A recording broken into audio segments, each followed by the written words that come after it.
Vimos sua estrela no Oriente e vimos adorar o Senhor. Aleluia, aleluia, aleluia, aleluia, aleluia, aleluia, aleluia, aleluia, aleluia, aleluia, aleluia, aleluia, aleluia, aleluia. O Senhor esteja convosco. Ele está no meio de nós. Proclamação do Evangelho de Jesus Cristo segundo Mateus. Glória a vós, Senhor.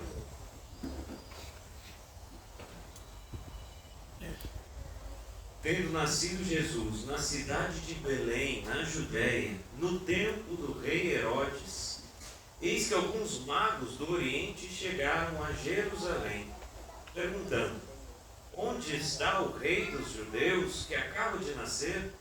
Nós vimos a sua estrela no Oriente e viemos adorá-lo. Ao saber disso, o rei Herodes ficou perturbado, assim como toda a cidade de Jerusalém. Reunindo todos os sumos sacerdotes e os mestres da lei, perguntava-lhes onde o Messias deveria nascer.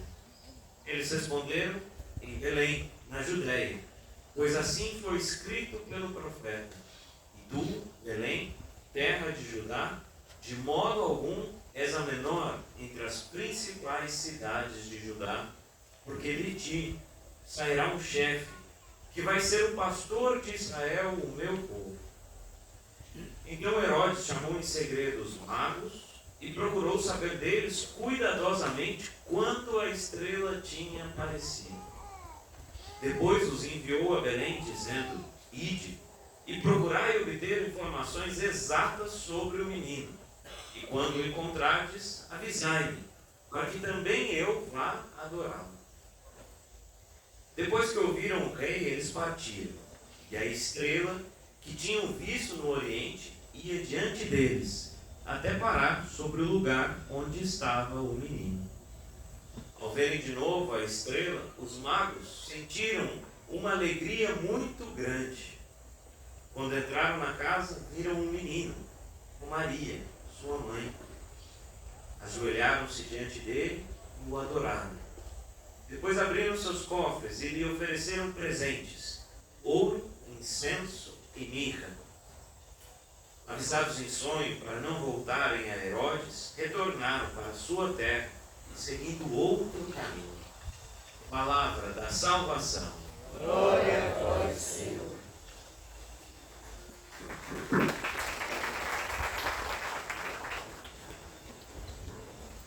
Podemos ficar um breve instante, queridos irmãos, queridas irmãs. Hoje nós celebramos a Epifania do Senhor. Ainda é tempo de Natal. Nós ainda escutamos esses relatos sobre a vinda do Messias, a vinda do nosso Rei. E hoje, nessa solenidade da Epifania, vimos este relato dos magos que vieram do Oriente para adorar o menino Jesus. Essa festa da Epifania significa manifestação. É uma festa que mostra que desde o começo da história de Jesus, Deus já mostrava para todos nós que Ele veio para todos. Os magos do Oriente eram homens pagãos, não eram homens que participavam do povo judeu. De fato, nós sabemos muito pouco sobre eles, né? O Evangelho conta muito pouco. Tudo depois que vai surgir os nomes deles e etc., são coisas que foram surgindo em diferentes tradições da igreja. Mas o Evangelho nos diz que eram homens magos.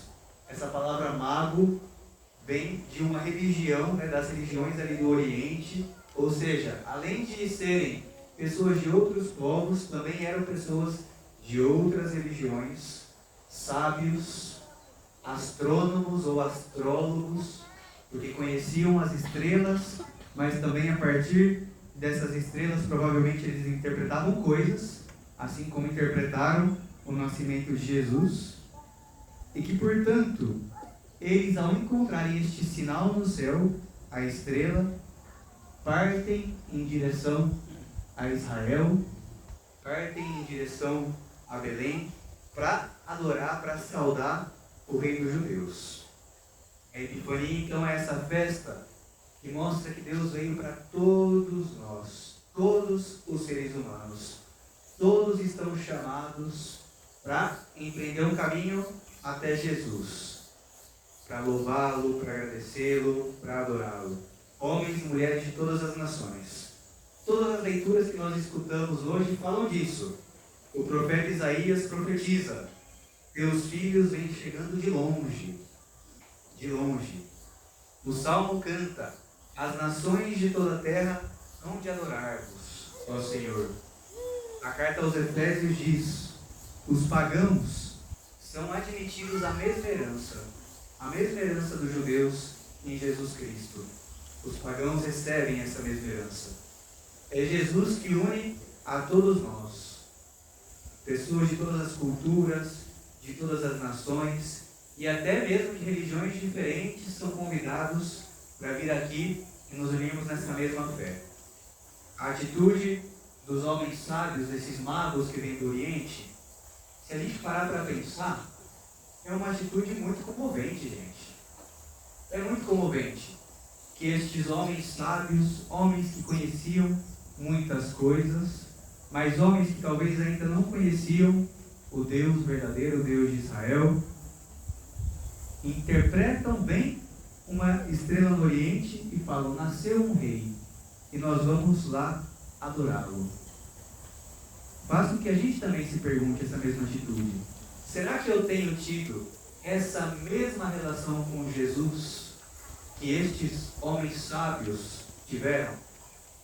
Será que eu tenho parado no meu dia a dia, no meu semana a semana, e falar: agora eu vou parar e vou fazer um caminho e vou lá adorar o Senhor?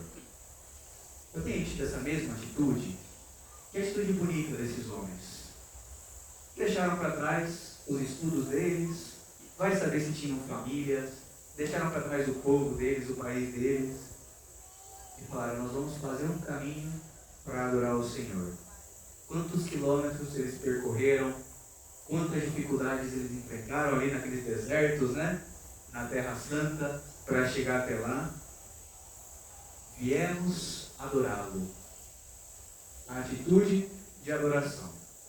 A atitude de adoração é aquela atitude que eu tomo para reconhecer que Deus tem o lugar dele na minha vida, o lugar que corresponde só a Ele. Só a Ele nós adoramos. Só a Ele.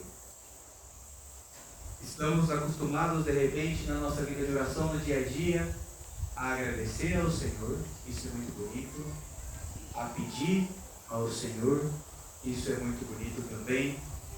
Estamos acostumados a elevar as nossas preces, as nossas súplicas, mas estamos acostumados também a ter um momento de adoração ao Senhor todos os dias, de, na minha oração pessoal, fazer uma oração de adoração ao Senhor. Nós sabemos o que é realmente adorar? Será que você sabe o que é adorar? Será que você tem adorado? Quando nós adoramos ao Senhor, muitas vezes aqui na igreja, né, sobretudo nas adorações eucarísticas, nós fazemos um gesto. Qual gesto é? Se ajoelhar, né? Dobrar o joelho. Dobrar o joelho diante de Deus. Se a gente for parar para pensar, é uma atitude muito forte. É algo muito significativo. O que significa isso, dobrar o joelho? Em que momentos no nosso dia a dia a gente ajoelha, né?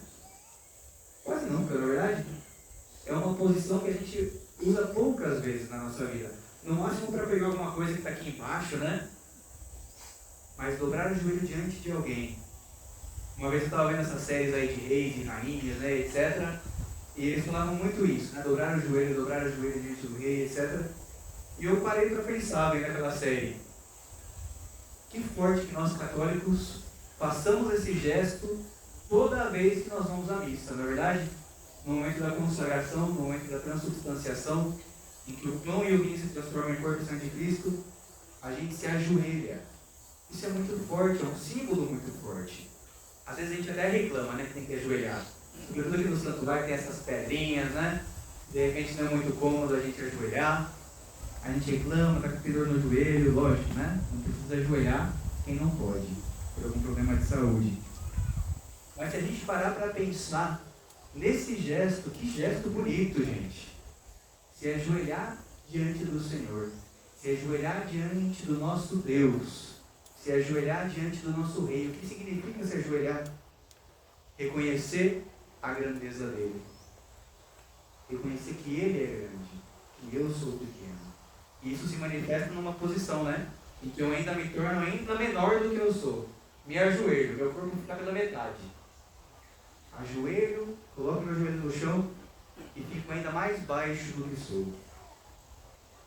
Reconhecer também, não só a grandeza dele e a minha pequenez, mas reconhecer que eu dependo dele. Os servos se ajoelhavam diante do seu rei para reconhecer que o rei tinha poder sobre eles. Que o rei podia conceder favores a eles. E nós reconhecemos a mesma coisa em Deus e com maior razão, né? Porque tudo depende dele. Tudo vem dele.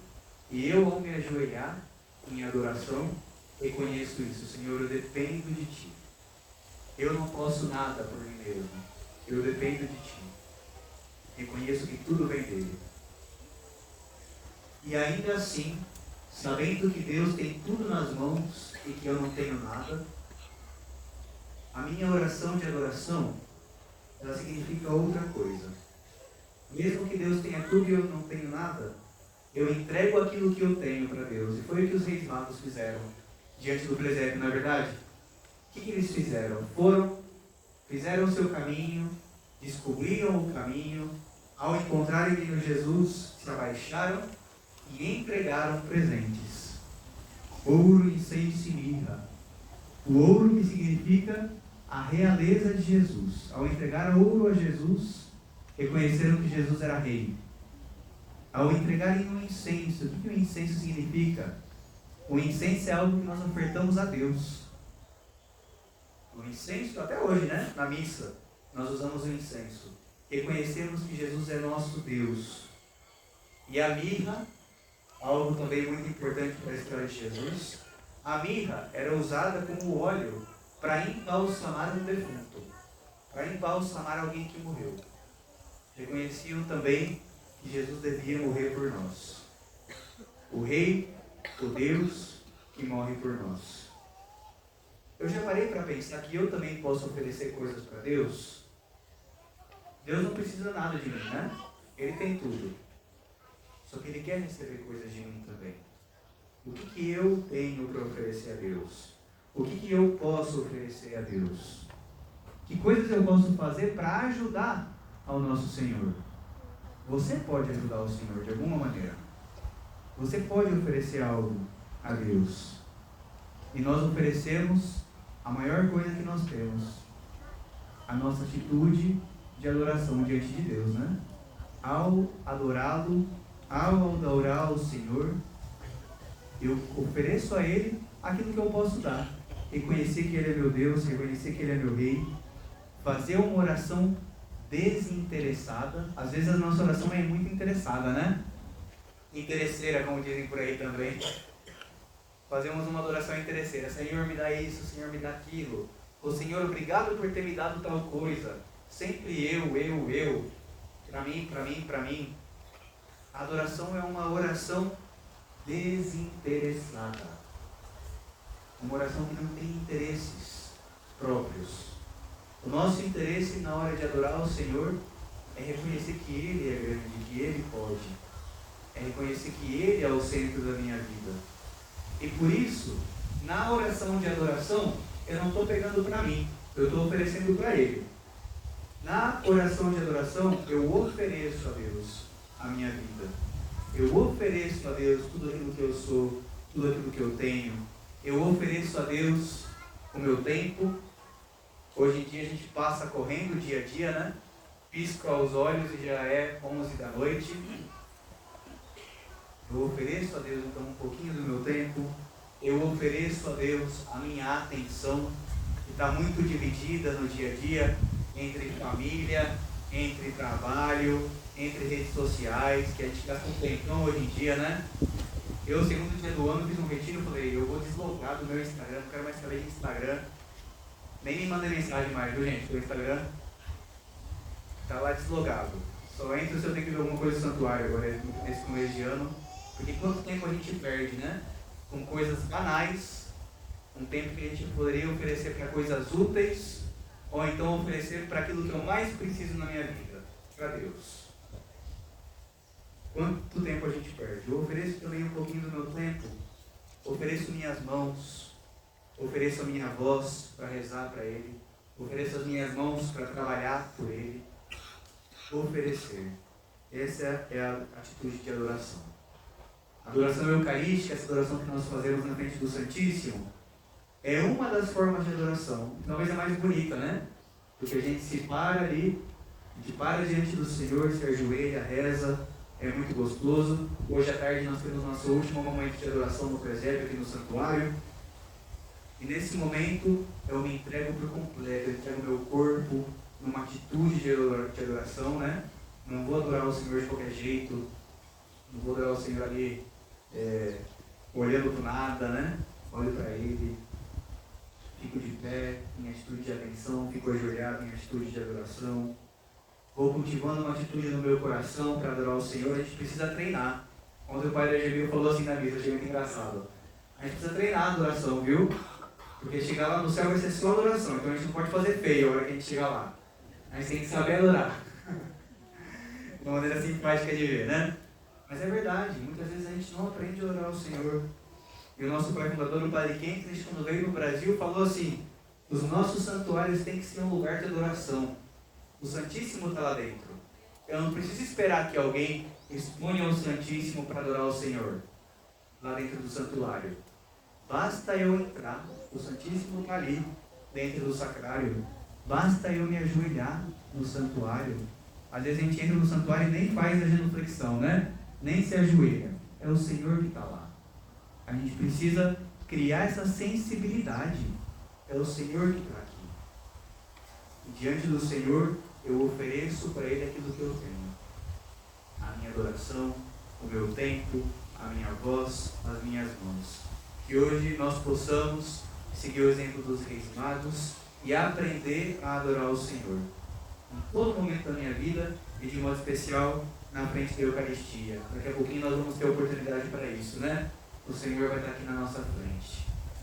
O Senhor vai estar aqui na nossa frente. Tem gente que vem e pega, né, o corpo de Cristo assim, né? Rapidinho. Vamos hoje cultivar, gente, nessa missa, uma atitude de adoração ao Senhor. É Ele que está ali. Eu estou vendo um pedacinho de pão, mas é Jesus que está ali. Vou pegar Ele com carinho. Vou tomar cuidado para que não caia no chão. Vou acolhê-lo na minha boca, né? Comungando dele. Vou acolhê-lo no meu coração. Não vou comungar hoje. De qualquer forma, o Senhor está aqui na tua frente. Vou, se eu puder me ajoelhar. Vou, se eu puder, fazer a minha oração bonita para Ele, oferecer a minha vida para Ele. Hoje nós viemos adorá-lo, como disseram os magos do Oriente. Viemos adorá-lo. Que nós possamos adorar o Senhor nessa Eucaristia.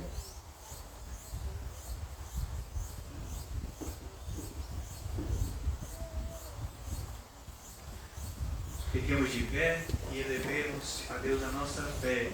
Creio em Deus Pai Todo-Poderoso,